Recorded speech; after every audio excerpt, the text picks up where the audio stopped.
Now, actually, funny story, about 4 days before I started my podcast, I did not even know what a podcast was. Now, what happened in those 4 days was basically I got invited to come on the radio. So I go to school here in Wisconsin. I'm actually graduating in like 3 weeks, burning through my whole program in about 2.5 years.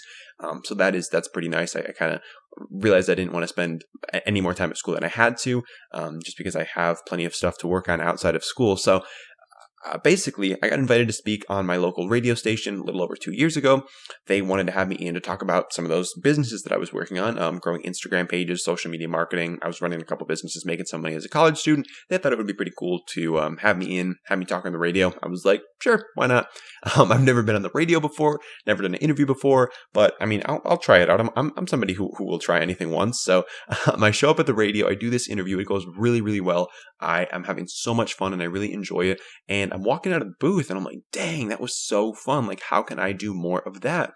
So I basically just Googled like how to interview people. And I sort of stumbled upon podcasting and I was like, oh yeah, that's literally exactly what I'm looking for. I'm so glad it already exists. So I basically just from there figured out how to start a podcast, watch some YouTube videos. And yeah, within like 4 or 5 days, I'd released my first episode. And it was not anything to brag about. I leave up my first few episodes just because it really shows how far I've come since I was getting started. So that was sort of how I got into podcasting.